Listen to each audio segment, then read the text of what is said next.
Hi. Welcome to Someone Else's Movie, the original podcast where an actor, writer, director, or nebulous industry figure gives a little love to a movie they didn't make. I'm Norm Wilner, senior film writer for Now Magazine, and this is the other thing I do. My guest this week is Katie Douglas, an actor you'll know from dozens of television appearances, most recently Raising Expectations, Burden of Truth, and Mary Kills People.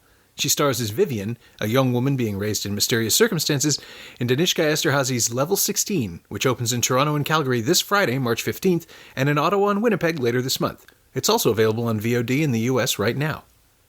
Katie picked The Selfish Giant, the shattering first feature from Clio Barnard, friend of the show, about two kids facing a pretty depressing life in northern England, wandering around collecting scrap metal with a horse and cart while the rest of the country rolls along around them. Set in the same environs as Barnard's experimental documentary The Arbor, and acknowledging the connection by naming Connor Chapman's character Arbor, it functions as a subtle reinterpretation of Oscar Wilde's allegorical story and a devastating character study. It's one of the best movies of 2013, and I'm really glad we got to talk about it. This is Someone Else's Movie. I was kind of in a weird stage where I knew that I was wanting to go into film, and I knew that I was looking for kind of the types of film that I wanted to make, and I was also at a stage in my life where I think I was going on a year since I'd cried. Oh, God. So I was watching all these films that everyone was suggesting to me, you know, a lot of them mainstream Hollywood movies, high-budget movies, and which I have a great appreciation for, but I just hadn't quite found emotion in them. They hadn't quite touched me. They hadn't quite felt real. They were movies. Mm-hmm. And then I think I saw a still from this movie, The Selfish Giant, and it was this very gloomy looking shot of these power lines. Yeah. Power lines in the mist, and there's something about it. It made me feel haunted a little bit. So I went and I found the movie and I watched the movie and that was it for me. I cried and I meant it. Like, it was really, really emotional. And then I thought about this movie for months afterwards, like every day. Like, it didn't leave my head. And then I think that's kind of like when I realized it was because it was so real. And it was I think the film industry seems to have sometimes forgotten what the real world looks like, and Clio Barnard does a wonderful job of capturing the human condition, as ugly and gray as it may be. And yeah, it's I had a similar experience with it, actually. I had seen The Arbor and I knew Clio's work. I met her and subsequently got her on the podcast, which is even that's awesome. Yeah, it was great. I didn't think it was going to happen, and it came together. It's a really short episode, but she totally made the most of the window of time she had. And I watched this on a laptop on a link because I missed it at TIFF, and they were releasing it theatrically, and I was catching up to it. And I think, if I remember correctly, Kate and I were in a hotel in either New York or London. It was a film that was opening while I was away. It must have been, I think it was London, actually. And yeah, wept, just crying. So, yeah. Didn't wake her up, which is nice. But it was one of those things where it's like 2 a.m. and I'm weeping quietly, lying very, very still, trying not to disrupt it. Yeah. But it's the thing that she does in this and in The Arbor too, is create this environment that gives people no chance whatsoever. And somehow it doesn't feel like that negative spiral that a lot of the kind of kitchen sink dramas are built into in the UK, where, you know, this isn't going to end well. Whatever happens, right, you just know it's going to go badly. This movie it's not like that. It's about trying. It's about doing something before it all goes to crap. It's a good word to use for it. It's so hopelessly human. Like initially you pick up in a place where you're already with these dead end teenagers. Yeah. Like the situations they're in are bad, and the thing about it is that there's no villains in the script. Like, you don't judge anyone, you don't hate anyone. Everybody, it's all justifiable. Like, everyone's pretty much just making the best of a bad situation. Something about that is so social realism seems to be kind of on like the trend is not as popular right now, but I think people forget how moving it is, how much more effective it is as a viewer to watch something that's actually happening right now, something that's very real, unfold, where there's no heroes, there's no light at the end of the tunnel. It's just, this is how it is. Yeah. And it is how it is because of factors that these characters have no control over, right? Yeah. That we're watching the bottom tier of British society in these kids who, you're introduced to them in the middle of basically scrap work. Yeah. The whole world is old metal and junk wood and things that have no use to anybody. And gradually we start to understand that that's how these kids see themselves too. They're not ambitious. They're just doing their work. They're working. They're like 10 years old and they're working in a world that has no use for them either. And it's so heartbreaking. And then to watch any kind of humanity bubble up into it, to watch relationships form, and to watch Arbor, who is, I'm going to stop and look it up because I'll forget, but the actor's name is... Arbor, the actor's name's Connor Chapman. Connor Chapman. Thank you. That's another thing, is that the kids that she found, I don't know what she did, but she's like, the performances that came out of these actors were just so lovely. Yeah, and if I remember correctly, they are non-actors, like they're non-professionals. That's right. Like she found them in an open casting in session. Bradford, I'm pretty sure. I wouldn't be surprised. Yeah. The accents couldn't come from anywhere else. Oh my gosh, it's so specific. And it's a movie about building a world for these kids, for the actors, not for the characters, where they can be the characters and exist in the moment and just be in a way that we understand everything about them before they speak, before they move. That aura of, I think I know the still you were talking about, the shot of the two kids in the center of the frame at the very bottom underneath these huge power lines. And it creates, it's an almost mystical image, and the title invokes the Oscar Wilde story and that's right. So much else that isn't in the film, but it's required to the understanding of it. I kept trying to think, is this an allegorical adaptation? Is she building that story? But she's really glancing off of it. She really is. It's reworking. It's like it's a reworking of the story, and and the way that she actually talks about it. I've listened to a couple of Clio's interviews on it. The way that she describes the film, she describes it as a love story between these two boys. Where at first glance you're watching this movie and it's about poverty in Bradford. It's about these bad situations, kind of a fable in the sense of don't go chasing entrepreneurship. Like, you stay in school, stay out of trouble, whatever. But the way she describes it is a tragedy and a love story between these two friends. And I think that's why it was so effective, is because she made us love them. She made us see the very human side of them, and then to have this such a natural tragedy. It's just this hopeless tragedy unfold. I think that's where the emotion came from.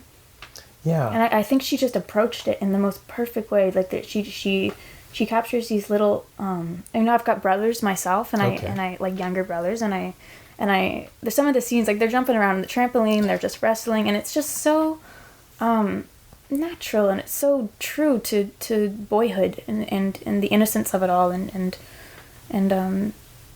I think the way something about that, the way that she calls it a love story, and I think that's why it's so, like, the emotion comes out at the end. Yeah, I was trying to figure it out, and I wish we'd had time to talk about it last time we spoke.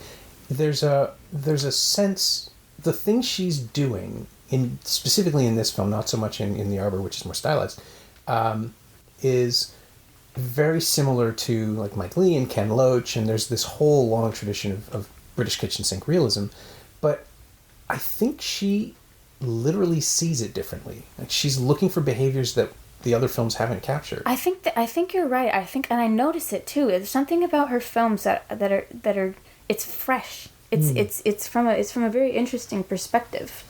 Yeah, her perspective. I mean, she does this thing repeatedly, which is to show joy, to show happiness. Like, as you were saying, the playing, the interactions that aren't serious or that turn serious. Yeah. But the films of Leigh and Loach, more often than not, are about people who are already despairing. I mean, they're focused on adults, and it's people stewing in their situation. And these kids don't do that. They haven't yet learned that. It's internalized, but they haven't realized it yet. Right. That they don't have a future, really, because they're dreamers. They're talking about what they're living, and they're laughing, and they're idolizing this junkyard, the scrap metal. Yeah. I don't know what to call him. Yeah. The character's Kitten, I think. Yes. And he's played by Sean Gelder, who's such a wonderful he's a dodgy dealer, and basically these kids idolize him because they see these piles of money coming over the table, and you can see the actor, their eyes just like light up at the sight of that. They have no idea really what they're getting into. They're just trying to help their parents out, you know. Yeah. And that's their biggest aspiration, presumably, is to work, to do what he's doing. Yeah, make money. Someday that will be them, and that's the thing that Barnard does, right? I'm saying that's the thing a lot. She's showing us how they don't yet understand that this isn't something that should be aspiring to. Yeah. And we can see it, and they don't know it, and that's where tragedy comes from, right? Yeah. The awareness of things that the characters can't see coming. Yeah. Because when you're a kid, you don't know that your life could be different. This is obviously what happens to everybody. This is how everybody works. Right, and you idolize the adults around you when the adults around you are nothing but greedy. You know, hence the title, The Selfish Giant. It brings into question who is the selfish giant? Like, who is it? Is it Kitten, or is that an open-ended question? Yeah, I assumed that it was Arbor for a while. For a while, yeah. Because he is sort of envious and then greedy, and then and then you've got that thing where he at one point in the film he finds a fawn, a baby horse, and he leads it over to this live wire to see if it's really live, and it's that sort of like. You're so focused on getting this money out of this copper wire. He wants to harvest the wire and take it back and make money off of it. But he was willing to test it on this live baby horse. Yeah, in order to something's missing there. Yeah, absolutely skin crawling moment too. I do remember thinking don't because Clio Barnard would do it. She would absolutely. She would. Yeah. The horse would be fine, but craft services or something. But yeah. It would be killed in the movie if it worked, if it served the story. Right. And that's this amazing tilt in the film. It's like, is this going to be the story of a sociopath? Is this what this is about? Because when that happens, it's still early enough in the film that we could go anywhere. Right. And it goes somewhere lovely. It goes somewhere. It really does. Yeah. I keep coming back to the word hopelessly human. It's so hopelessly human. And did you find? I know it might have been a while since I saw it. But did you find you had a favorite character? Or? I was fascinated by. Well, Arbor mostly. I mean, just as he's the lead, he's our fixation. I was amazed at the performance. Yeah. Because that kid is magnetic. Yeah. And he's doing the thing where. He doesn't seem to be making contact with anybody else. He's a brick wall for the first 20-30 minutes. He talks to people, he interacts with people, but he's not there as a person. It's mechanical. And whether she told him, just look down a lot, don't make eye contact, whatever it is, it draws you in closer because you want to know why he's doing it. And it's such an interesting performance. And then you see this softness come out and this humanity. And it's just, if all it is him being photographed from a slightly different angle, it's incredibly powerful. I would really love to know what the process was like working with those kids. We all know it's difficult to work with children and animals. So I would really love to know how she went about getting those performances.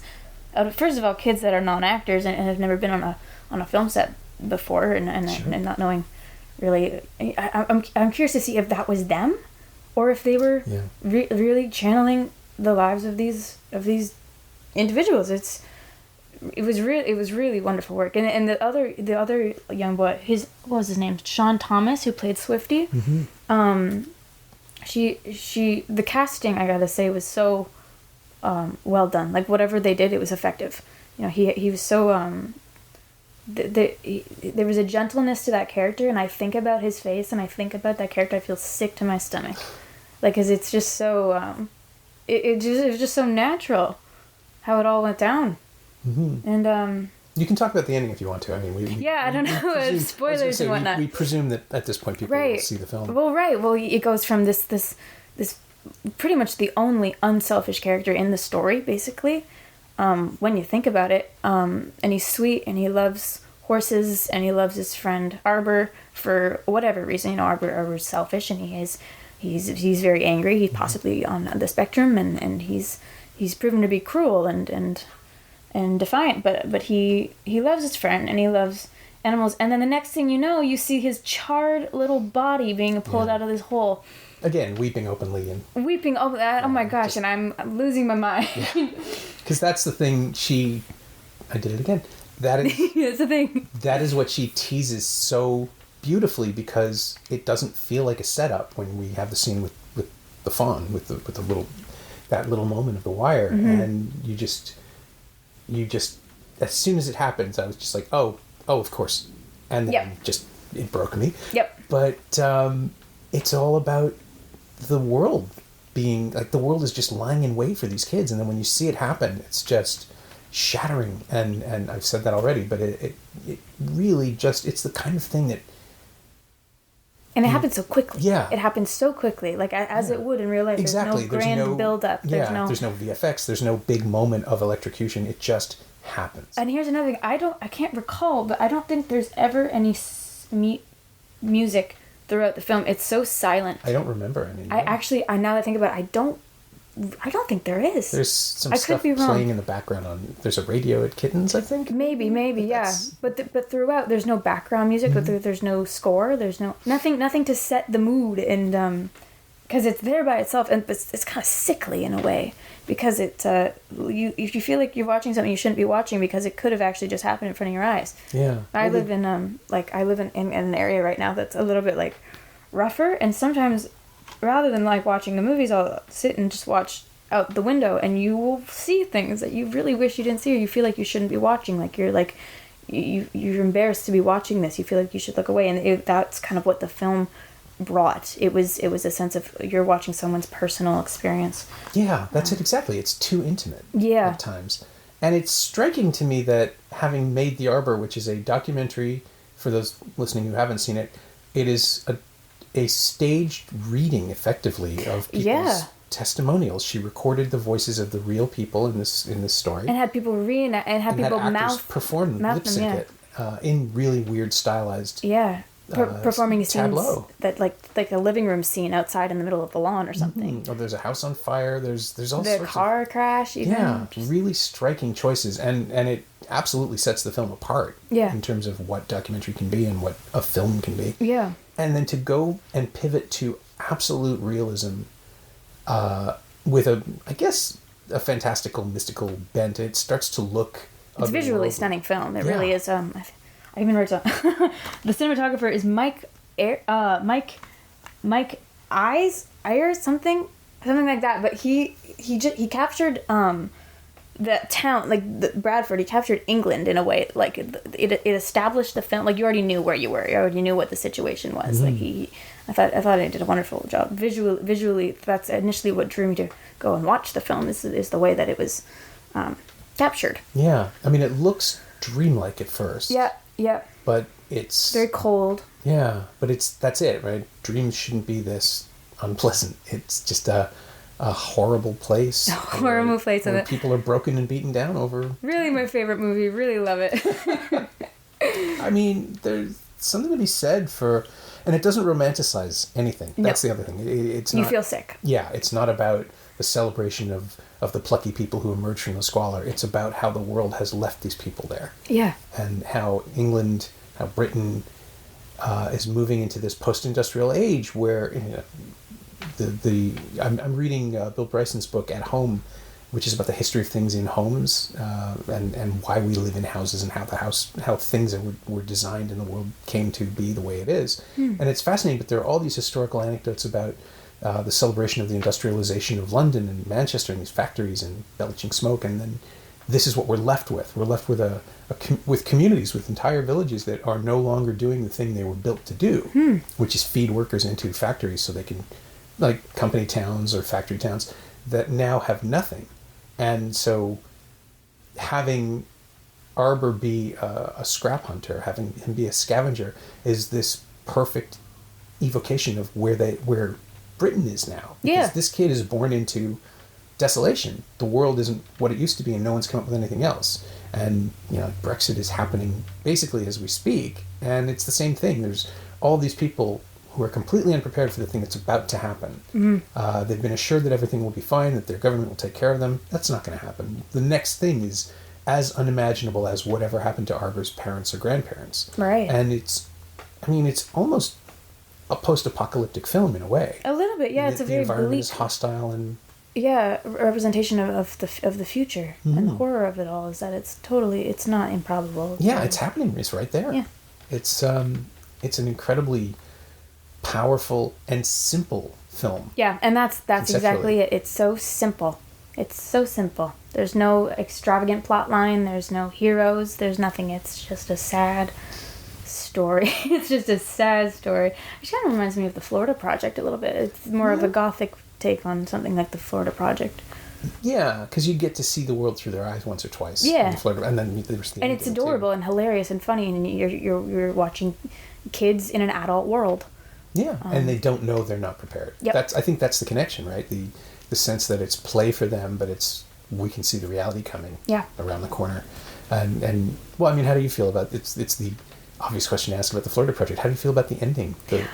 Is it real? Is it fantasy? Is it hopeful? Oh yeah, okay, that's a hard one because I've been thinking about it too. I think it was, in a way, it kind of seemed like, all right, guys, we only got like one day of filming left. Let's go to Disney World. Yeah, go have fun with it. But when you think about it more, yeah, you know what? That might have been fantasy. It might have been children's escape. The characters, I can't remember the names or anything, but it might have been, because they've been surrounded by such adult material, such yucky kind of sugar-coated adult things that I think it was just kind of like a breath of Disney World. It was just a breath of retreating into that innocence, maybe. Yeah. Well, it feels like the ending they would write for themselves. Like if they all lived happily ever after. Yeah, yeah. Well, we're there going, oh, no, that's probably not. That's probably not what's just questioning. And that's the thing about that film as well. It makes you like you're thinking about it for days afterwards. It affects you. Yeah. So. Yeah. I mean, these are all movies about kids escaping trauma by creating new traumas, right? But they don't know that that's how it's going. They're doing whatever they can, and it can't end well because there's no lottery ticket, there's no salvation, there's no Oliver Twist ends with someone adopting Oliver and everything being fine. Yeah. That's not happening because those things are fiction for a different audience, I guess, for an audience that needs reassurance. And both the Florida Project and the Selfish Giant end with the potential for further desolation, I guess. Like, it's not getting any better. Yeah. It's kind of like the difference between like Alice in Wonderland and Lolita, maybe. Yeah. Like it's the destruction of childhood, and as soon as that happens, that's it. Yeah. Oh. Yeah. Sorry. No, it's fine. I'm actually trying to think of an Alice in Wonderland metaphor that works, like where someone has done that and it ends with her returning, wiser, wearier, and all of that, but it doesn't feel like a loss, and it always does. It does. Because that's something you can't get back. Is your innocence and your childhood experience, and I really appreciate when movies do that right, do it justice. Yeah, and it's a hard line to walk. Oh, it's a hard line to walk, and it's just so relevant, even like especially in modern day and everything. I think, I've always been very in touch with my childhood, with my childlike side as well. So I think, I like when stuff like that. I like stuff like The Selfish Giant about boyhood and girlhood, like in the case of the Florida Project. And if it's handled well, I think it does speak. It speaks. Yeah, I think so. I mean, I think ultimately if we are capable of empathy at all, it's because we remember what it was like to be kids, to be helpless, to be weaker than, and to not know what was going on in the world. I still feel like that half the time now. Oh my gosh, yeah. It never goes away. But the way Clio Barnard handles it is to leave them alone, is to just watch. I think that might have been what she did. Like so some of the acting just felt so real, and I have a feeling she might have just found these characters in real life and just was like, go. Yeah. Be real, be little boys. And they did, and it came across. And then she just shapes the plot around them and lets the adult actors sort of fill it in. Yeah. Oh my gosh, and at times they almost like outshine these phenomenal like adult actors as well. I personally think like a filmmaker, it's very important for filmmakers to tell truths. I mean, of course, entertainment and catering to your viewers is wonderful, and escaping the real world is wonderful. But I think I think we would regret a world in which we forgot to document and tell the truth. And a lot isn't being represented either in when especially for people in situations that are bad. It's just like take Shameless as an example. It's a show about poverty, but is that really what poverty? It's sexy fun poverty. It's sexy fun poverty, and it's. I mean, the UK series was like that as well, which is always struck me. I actually haven't seen it. I've heard it was more so. It's messier. They're much more attuned to the concept of consequence. And James McAvoy's in it, and so you should totally watch it because I've been meaning. I definitely have been meaning to.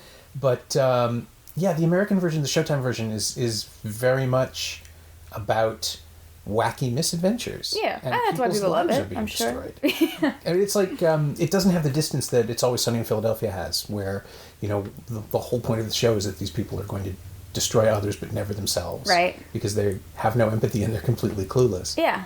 And I get it. I like It's Always Sunny in Philadelphia. It's also over in 20 minutes before it can really hurt me. Right. But the British tradition is so much more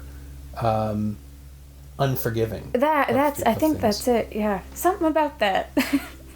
It's the history. It's the torture chambers. Yeah, I mean they got the stuff off with their head and all that. It's been a long time coming, but finally now there are films that are dealing with the legacy of those things. Yeah. But the other side of it is like when I think about a movie like Mary Queen of Scots that just came out, where I haven't seen it yet, but it's very expensive. Gotcha. It's all about the clothing and the costuming and the way that people carry themselves, and it's very pretty. It's beautifully appointed, and I didn't care about it for a second. I like the actors. I like everything about it, and it's this rote recitation of all these things, and then this happened, and then this happened, and then right. It's people telling each other about the next big move that the rival is going to play, and then you see it play out. It's like, yep, that happened, but, right? And everybody got paid well. But there's no connection, and also partially, I suppose, because it's about historical personages, that there's no real way in for me to connect to the story. But something like The Selfish Giant is the legacy of that, right? Like all the decisions made over hundreds of years have led to this, and here they are, and there's nothing. They don't get to wear ridiculous gowns and go to palaces. They can maybe walk past something on a heath and look at it. Yeah. Yeah, and it's just an endless cycle of their kids will end up the same and whatnot. And something very, very she's very good at capturing the beauty and the ugliness without romanticizing it, of course. Capturing the beauty in the silence, beauty in the grayness, beauty in the in the hopelessness of it all. And I greatly appreciate her as a director, because it's hard, aside from like the movie, I think it's called Kes. Yeah, Ken Loach's. It's hard to come across a movie like that really makes you, like, when you're crying, you are upset. Yes. Like it's not just a sad scene. Like that was upsetting. You lost your friend. Like I deeply appreciate that, the ability to portray that. It's not easy. I mean, it looks easy because it doesn't require expensive sets. It doesn't require elaborate makeup and effects. Yeah. It's just people. But we always know when it's wrong. You can always tell when someone's trying too hard or pushing too hard. And this is just this weird, placid, non-judgmental sense of these things are going to happen and there's nothing you can do, but you can care. Yeah. And here we go. Yeah. Because we don't know why we're here. We don't, whatever. But here's one thing, is that we are living in this human condition, and if we are capable of feeling these feelings and having our hearts break, and we're capable of all this stuff, we should feel it all, and we should indulge in it all. And I know it's hard to suggest this movie to people, because I don't want to ruin your day or anything. And some people are very dismissive of those feelings and don't like to explore them. But I do think there's something to that. Something, like, as a human being, I think it's a good little thing to dabble in, if you will, to appreciate. Oh, absolutely. Have you seen Dark River? Did you catch that? I haven't seen Dark River. No, I haven't. I actually, after watching that movie, I haven't seen many movies too much like that movie. Well, Dark River isn't either. That's the interesting thing. Her next film is about adult survivors of abuse. Wow. A brother and sister who haven't seen each other in a very long time. They're reunited when their father dies, and they take over his farm, take over the family farm, basically. And Ruth Wilson, who's best known for BBC's Luther. She plays the serial killer, Alice Morgan. Oh, okay. She is the adult daughter of this abusive man. And, is it Mark? I can't remember the name of her co-star. But they're both doing this really specific performance tick of being furious all the time and not knowing how to express it. And it's completely different from The Selfish Giant. Arbor has something in him that he doesn't like, and the whole movie is about him figuring that out and starting to realize it. These people have been living with it. They are where Arbor left off, and it's been another 20 years. Right. And it's a really interesting continuum that she's creating, because The Arbor is also about people who suffered terribly. Yes, yeah. And by extension, the children who are left behind when someone dies. And Dark River is that as well, sort of through this weird 90-degree mirror thing. And it's really interesting. It's just come out on disc, and I think it's on iTunes already. It didn't get a theatrical release in Canada, which was a shame.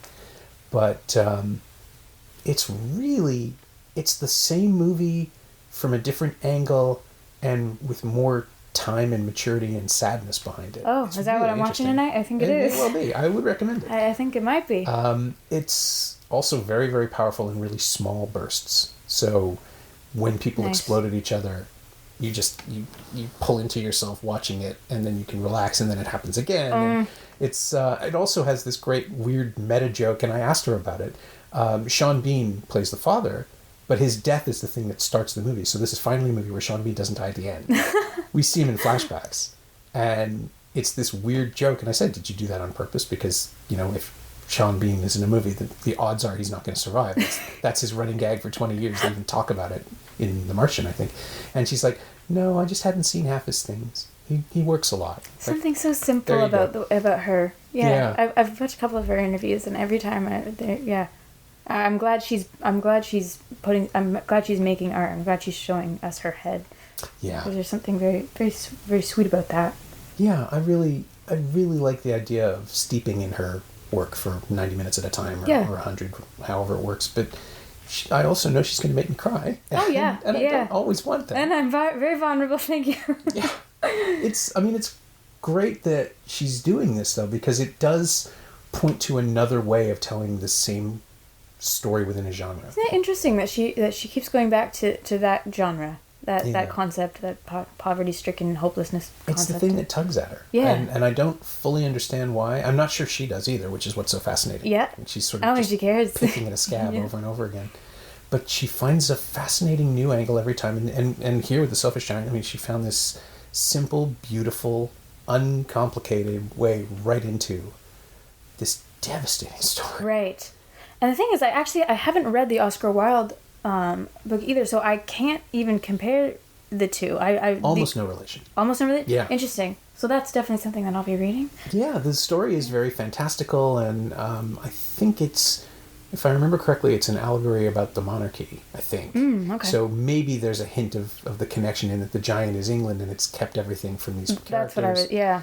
And she found a love story in it. Exactly. It's not in the book. This is a new text that she's laid on top of it. Right.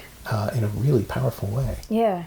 And I wanted to ask you, you've been acting for a while, and you must have a theory of working as a child actor, or as a younger actor, certainly. How did you find, we've talked about the performances, but is there something that resonated in this film that came from your own experience with directors, or?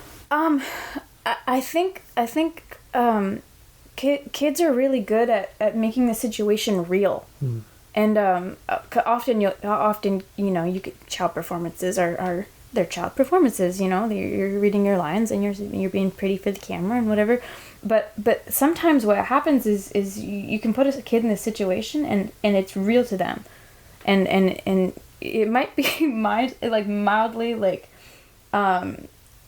psychologically damaging in the future. I was going to say. Well, but Sarah Polley tells a story about shooting The Adventures of Baron Munchausen and how no one protected her from the intensity of the war scenes. Yeah. And how that was really... That's really her reaction. She was, I think, 6 or 7, and it was really traumatic for her. Yeah. And I've even heard of directors, like, telling kids, like, by the way, like, your mom was on your way over here, she's in a car accident, and then recording the kids, like, stuff like that. But then there's cases like that kid from E.T. What's his name? Oh, Henry Thomas. Henry Thomas, yeah. His audition tape that Stephen... Have you seen it? Yeah. Yeah, and something in children's brains, it's so much more sympathetic, and it's so much more... like the script is actually upsetting them, so the emotion comes through, or making them happier, or whatever. And not a lot of my experiences were like that. A lot of my performances as a child were bad. Like they were you know, I was Bad watching. You don't. No. Like it's not. No. It's not realistic. It wasn't believable. Oh, I see. Okay. I mean. No, for real though. Well, no, and it's because I was copying. I was trying to copy all Hollywood movies, and I was trying. But as a child, you can only do so much. Every once in a while, I do remember being in situations, particularly like emotional scenes, where I was genuinely upset, and I didn't know why. I didn't know I was acting. I was just like getting yelled at and being like, told action and stuff. But so is it stress on set that turns into performance, or were you feeling the script without the script was suddenly my imagination wasn't imagination, it was real. Right. Suddenly it becomes real sometimes, and that still happens as an adult, but you have to like in your head, you know that it's your responsibility to invoke that. Yeah. And, well, I guess you learn more about that specifically. Like well, you learn to stop what trying. Makes you do the thing you need to do. Yeah. Eventually, I feel like I've gone through stages, and I've never taken an acting class. I've literally just kind of watched movies, but you honestly, I think the trick is you just gotta stop trying, and then like start living. That's all I got. I don't know what I'm doing. No, I get that. I totally get that. Idris Elba told me once, and I've never forgotten it. He said that he can't see what he's doing. Yeah, when he's acting. He needs the director to tell him what he did, where he's gone, because he has no external perception of himself when he's doing a scene. Yeah. And it's like, of course, no one ever talks about that, but absolutely, it's got to be like that for everybody. Yeah. Well, there's the other concept of like you'll rehearse a scene in your bedroom, and you've got your Oscar-winning performance in your bedroom, and suddenly you've got a camera in your face, and you're asked to do it right then and there. We only got so much time. Do it. Yeah. And there's just like the camera has a tendency of stealing your soul. Like there's a dryness. I don't know if this is just me, but it's difficult because you're at work, and then you have to live somebody else's life truthfully, but you're at work and you only got so much time to get it done, and often the performance doesn't come across how you wanted it to be, which is frustrating. But I think anyone can get there if they really put their mind to it, just not so much when the camera's in your face. Yeah, but that's it, right? That's why there is a job of acting, because the people who can do it get to do it. Yeah. And I get to watch because I know what I do, which is suddenly forget what to do with my neck and my hands. I was on CBC like 2 hours ago doing an Oscar hit, and it was a standing desk piece at CBC News World, and I'm standing with one hand on this glass table to keep my mark so I don't wander. And then while I'm talking to a camera and a television monitor, I start thinking, are my fingers sweating? Is that what's happening? Can people see that? And it's incredibly distracting. And to be able to put yourself into another person's life and not think about any of these things, these external factors that are like literally in contact with you. Yeah. Well, then you got to think about like you have to hit marks, and you have to, because if you don't hit your mark, you're suddenly you're out of light, or you're out of focus, or whatever. And I think a good thing I also noticed about The Selfish Giant is that she used Steadicam a lot of the time, and I was listening to the actor who played Swifty's dad talk about how they didn't have marks, and they didn't have very often. They didn't have they used Steadicam, so they were free to wander around the room, and that may be why some of it came off as so natural, is because it wasn't that old Hollywood trick of be pretty for the camera and find your light. It was they were just capturing people. And that leads us into feeling the realism of it too, right? Mm-hmm. Like the camera doesn't know where they're moving, so there's a sense that it's following motion rather than finding it. or rather than setting it up and letting it happen. Yeah. There's a naturalistic flow to the film that is so disarming. Yeah. You sit there, or in my case, you lie there with a laptop perched on your chest. And you watch this window open, and you're in this world. Yeah. And then it hurts you. Like you're watching something you shouldn't be watching. Yeah. Sense of, that's exactly right. The sense of an unearned intimacy that is, it's rude to watch their lives and be comfortable, right? Like that's it. It's the bourgeois moment where you suddenly realize, oh, I'm in a different class from these people because I can afford to pay for a ticket to this movie. Yeah. And and that's the thing. It's not one of those movies that you sit down and you're like, oh, I'm going to enjoy this. I'm going to watch your pain and enjoy it because it's dramatic and whatnot. It's one of those movies you sit down so you can cry, so you can feel something, so you can feel human. Yeah, it's true because misery porn has become its own genre. Yeah, very much so. The Inarritu films, 21 Grams and Beautiful and The Revenant are all about suffering as a purgative so that we can learn something about ourselves by watching someone in pain. And that's not what Clio Barnard's movies This is literally just meant to show you. Yeah. I'm just showing you. And make you wonder why you're not helping them. Right? Like, if you could reach through the screen and pull that wire away. And just say, go to school. Go to school, it's okay. Like, yeah. Yeah. I deeply appreciate this film. Like, as soon, when you asked me to do this, this was like instantly the first one that came to my head. I'm so glad you picked it. Yeah. It's so great. And I guarantee you that Clio will hear this because I'm going to yell at her until she... Oh, I do hope so. She listens. Because I'm in film school now, and she's somebody who has deeply influenced me, and I've taken notes, and I appreciate. I see what she's doing. And I really appreciate it. So. Well, that's wonderful. And this kind of sets up the closer question, which is always the same on the podcast. It's, is there anything of The Selfish Giant that you would or have borrowed or lifted or stolen or absorbed into your own creative DNA? I love the mundane, and I find beauty in that. Like I for a while I'm sure I was blinded by Hollywood, and I was blinded by the pretty things and the storylines, but I think because of this movie, while watching it while I was 17 and going through existential crises, I appreciate the world in a, like, that sounds so stupid. No, but like, I mean that sometimes it's the only way to say it. Yeah, I appreciate the mundane, and I think it's very beautiful, and I want to look in the dark, creepy holes of the world rather than chasing butterflies. Yeah. Have you... Oh, I was going to ask if you'd seen Ashley Mackenzie's Werewolf, which is the closest Canadian analog I can think of. I don't think I've even heard of it. It won the Toronto Film Critics Best Canadian Film Prize 2 years ago. Oh, what the heck?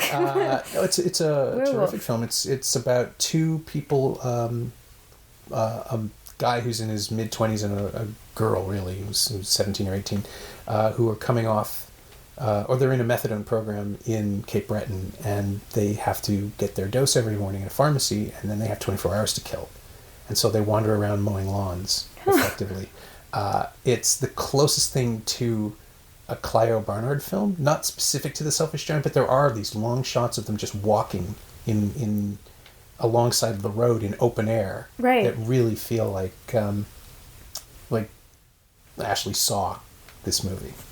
And, wow. There's something to that, something to just long silences, like the ending of the Third Man, like, or like Stranger Than Paradise. You don't really know what you're watching, but you're in it, you're feeling it, and it's like real life, and I like that. Yeah, it's not hopeless. It's just where the movie stops. Yeah, and there shouldn't always be a happy ending, because there never really is. Yeah. Oh, that was bleak. Perfect out, though. Yeah, so thanks, guys. My thanks to Katie Douglas, who you can see starring in Danishka Esterhazy's Level 16 this Friday, March 15th, in Toronto and Calgary, in Ottawa and Winnipeg later this month, and on VOD in the United States right now. Thanks also to Ingrid Hamilton. She knows what she did. You can find Katie on Twitter at Katie_Douglas, and you can find The Selfish Giant on DVD from Mongrel Media in Canada and MPI Video in the US. It's also available on iTunes, Google Play, and Amazon Prime. Oh, and if you missed it, check out Clio's episode of the podcast. She picked Performance. It was a great conversation. You can find it wherever you found this. As always, you can find me on Twitter at Norm Wilner and elsewhere on the internet at nowtoronto.com.